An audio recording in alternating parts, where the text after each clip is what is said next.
복습 개념으로 독립, 종속, 위반 사건에 대한 이제 그 고해 어려운 부분에 대해서 조금 설명을 한번 해볼게요. 이제 독립과 종속의 개념, 이제 독립이라는 개념은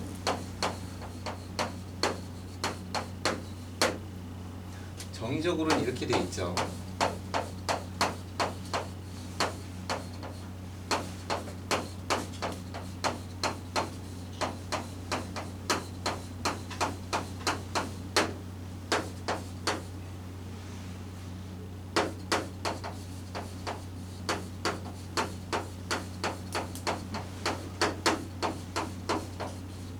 이게 되면 독립이에요, 그죠? 그렇지 않으면 이제 종속이에요. 이 배반이라는 사건은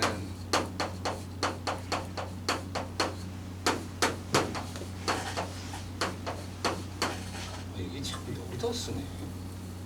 언제부터 이렇게 버릇이 됐지? 여기다 써. 여기다 동그라미에다 걸어야 되는데 자꾸. 이게 이제 배반의 개념이죠. 그럼 이제 저번 시간에도 이제 지빈이가 질문을 해서 선생님이 고민을 하다가 오늘도 민서가 선생님 잘 모르겠어요. 이렇게 얘기를 해서 이제 뭘 모르는 걸까? 라고 생각을 해봤는데 특히 요거 개념으로 조금 설명을 하죠. 요거 개념으로. 먼저 이제 독립에 대한 설명을 좀 하면 A의 확률이랑 B의 확률이 있는데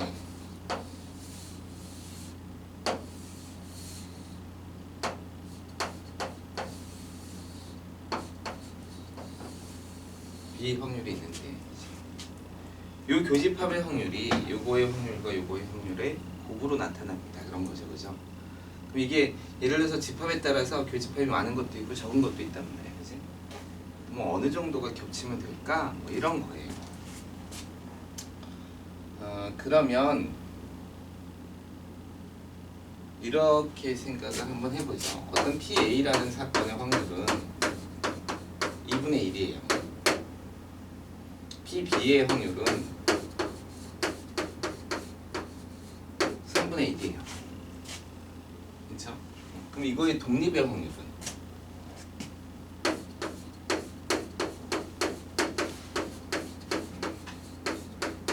6분의 1이 되겠죠, 그죠? 그럼 이제 이렇게 생각해 볼 수 있죠. B 입장에서는 예를 들어서 여기에 6개가 들어있으면 전체 여기 봐야 돼. 조금만 보고 여기 6개가 들어있으면 3분의 1을 만족하기 위해서는 그 중에 이거 너무 좋다. 이 2개가 있는 거야. 2개가. 그래서 3분의 1이죠, 그죠? 그 중에 이제 얘가 얼마큼을 차지해야 되냐면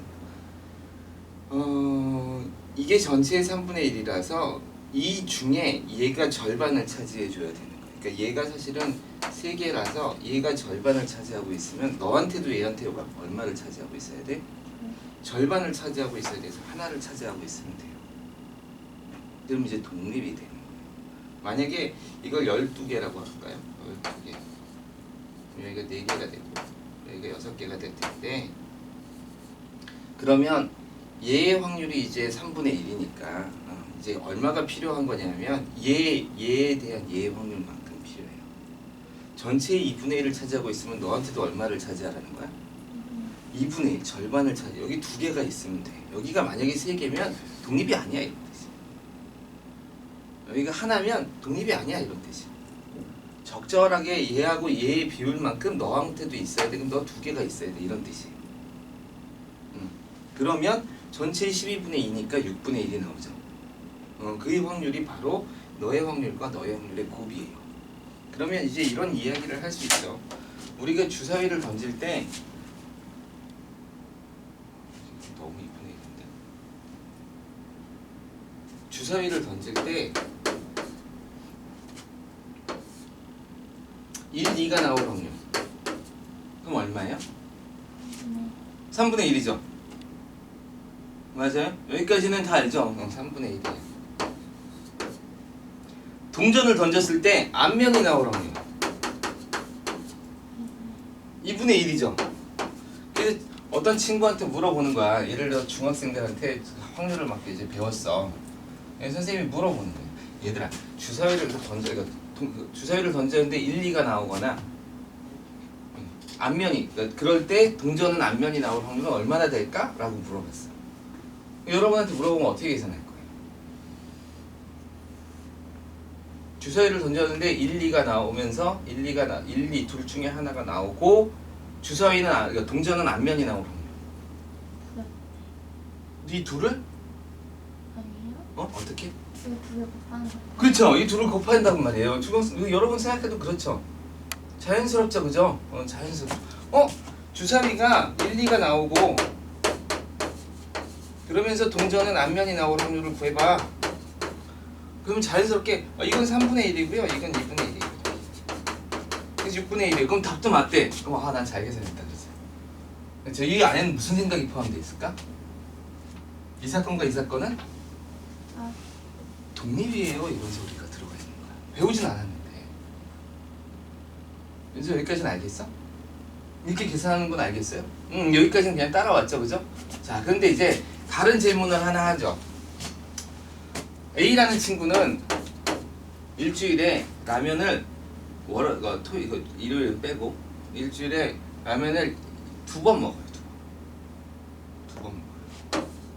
6일 중에. B라는 친구는 일주일에 뭘 먹을까? 똑같은 라면을 할까? 그래, 라면을 3번 먹어요. 그럼 둘이 라면을 먹을 확률은 얼마일까? 동시에. 얘가 일주일에 얘가 6분의 2고 얘가 6분의 3이니까 2분의 1, 3분의 1, 6분의 1이네요. 이렇게 풀겠죠. 근데 그럼 이거는 얘랑 독립이라는 생각을 할 수 있지. 맞아요? 독립이니까 이렇게 계산했겠지. 자연스럽게. 근데 실제로 맞나? 이렇게 보세요.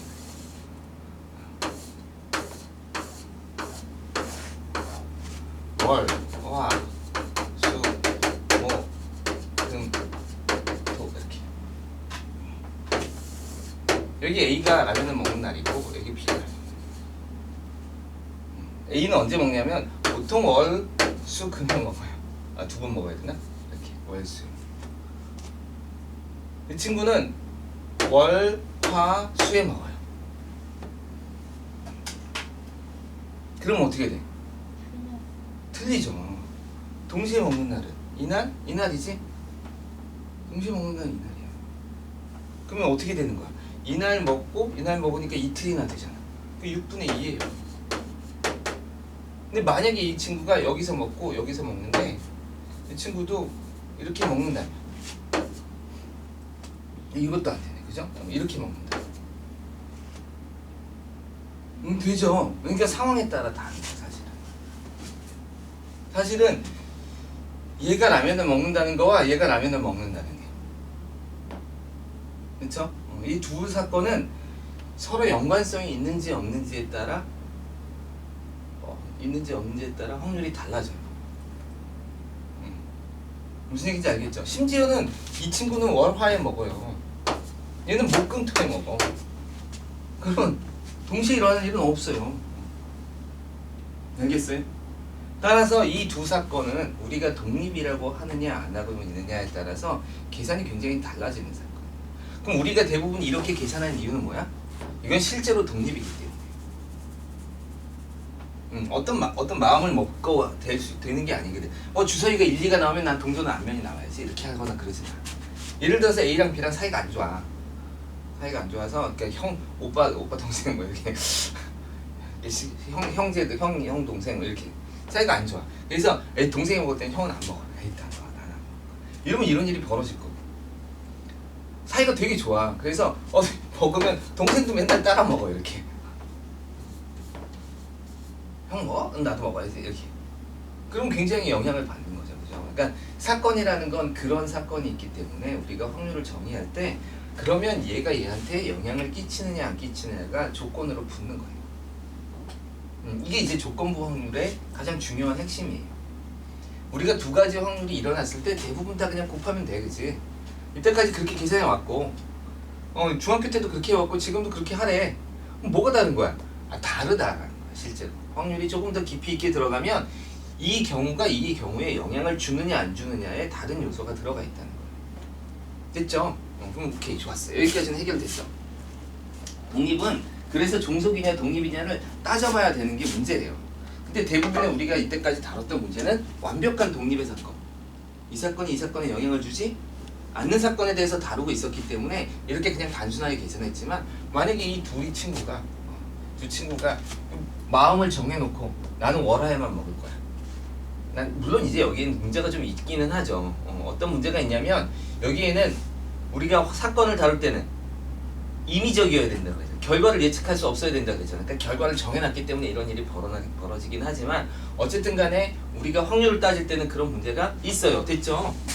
그러면 이제 무슨 문제가 되냐면 다음 문제는 이제 배반과의 문제예요. 배반과의 문제. 예를 들어서 주사위를 던지고 동전을 던져. 배반 사건이야? 아니야. 교집합이 없잖아. 그럼 주사위를 던지는 거, 동전을 던지는 거 배반 사건 아니에요?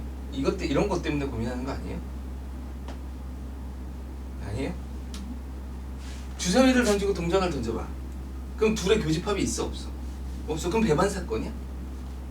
그럼 왜 배반 사건이 아니고 계산이 되느냐면 얘는 주사위를 던지면서 동전을 던지는 일을 하고 있는 거예요. 그럼 집합이 어떻게 되냐면 집합이 주사위가 1, 2, 3, 4, 5, 6 이렇게 나오고 얘는 앞면, 뒷면 앞면 이렇게 해서 이 둘의 교집합을 구하는 게 아니에요. 그럼 뭐의 교집합을 구하는 거냐면 이런 것들을 구하고 있는 거예요. 주사위가 1이 나왔을 때 얘가 앞면이 나오고, 주사위가 1이 나왔을 때 뒷면이 나오고, 주사위가 2가 나왔을 때 앞면이 나오고, 주사위가 2가 나왔을 때 뒷면이 나오고, 이런 거예요. 그럼 이제 문제를 낼 수 있지. 짝수가 나올 때 주사위가 앞면이 나올 확률을 구하세요. 그럼 동시에 일어나는 경우가 교집합이 생기기 시작하죠. 그렇게 생기기 시작해. 그게 배반 사건이 아니에요. 우리가 생각하는 대부분의 배반 사건은, 가장 적절한 배반 사건은 여사건이에요. 여사건. 선생님이 설명할 때 짝수가 나왔어. 그럼 홀수가 나올 수 없어. 배반 사건이야. 이렇게 이야기를 하는 거죠. 그래서 우리가 다루는 사건들을 가만히 보면 배반 사건처럼 보이기도 해요. 근데 이거의 집합을 어떻게 잡느냐에 따라서 이건 배반 사건이 아니기 때문에 확률을 계산할 수 있어요. 완벽하게 배반 사건일 수도 있어요. 그럴 때는 확률 자체가 독립 확률을 계산할 수가 없어. 교집합이 0이니까. 그쵸? 교집합. 그럼 종속이죠, 종속. 어떻게 보면. 독립? 좀 애매하네. 그래서 종속이지. 확률이 같지 않으니까. 무슨 얘기인지 알겠어요? 그래서 독립이랑 종속을 보는 거와 독립과 배반을 볼 때 이 교집합이 0이라는 건 사건을 어떻게 바라보고 있느냐에 대한 문제예요. 거기서 일어날 수 없는 사건이라면, 예를 들어서 짝수가 일어나면서 앞면이 나오고 홀수가 나오면서 뒷면이 나오는 사건은 이 사건 내에서 여사건이죠. 이 사건 내에서 여사건이에요. 거의 여사건은 아니지만 완전히 다른 사건이에요. 그렇기 때문에 둘은 배반 사건이지만 어떤 사건을 다루느냐에 따라서 우리가 이 사건을 다루고 이 사건을 다뤄. 그럼 이거와 아니면 짝수가 나오면서 앞면이 나오는 사건에 이렇게 교집합은 분명히 절반 정도 차지하고 있을 거예요. 부분 사건이니까. 그럴 때는 이제 배반 사건이 아니고. 그래서 배반 사건을 바라보는 관점이랑 조금 달라요. 그래서 배반 사건을 독립 사건이라고 혼동하시면 안 돼요. 아마도 그래서 그런 것 같아요. 독립이라는 단어가 교집합의 단어가 우리가 워낙 자연스럽게 우리가 어떤 확률을 계산할 때 독립처럼 생각하고 계산해 왔었어요. 근데 그 독립처럼 생각하고 계산하는 게 항상 옳은 건 아니에요. 그래서 실제 이제 계산은 두 곱사건, 그죠? 확률은 어떻게 계산해야 되는 게 맞다? A가 일어나고 동시에 일어난다면 B가 일어나서, 그러니까 A가 일어나서 B가 얼마큼 영향을 받는지를 확인하는 게 맞습니다. 얘한테 영향을 준 부분만큼은 생각해 보는 게 맞습니다. 이게 사실은 정확한 계산인 거죠. 근데 중학교 때는 이런 거 안 배우잖아. 이렇게도 안 배우잖아. 확률 배우면 그냥 확률 계산하고 두 사건이 일어나 확률 계산하세요 이렇게 얘기를 하죠. 그러니까 그런 문제들은 대부분 다 독립사건을 내거나 아니면 요 사건을 알려줘서 곱해서 이게 나올 수 있도록 이렇게 유도를 하고 있는 거죠. 이제 여러분은 그걸 훨씬 더 깊이 있게 배운 거예요. 여기까지 됐어요? 오케이. 좀 이해가 돼요? 아닌 것 같은데?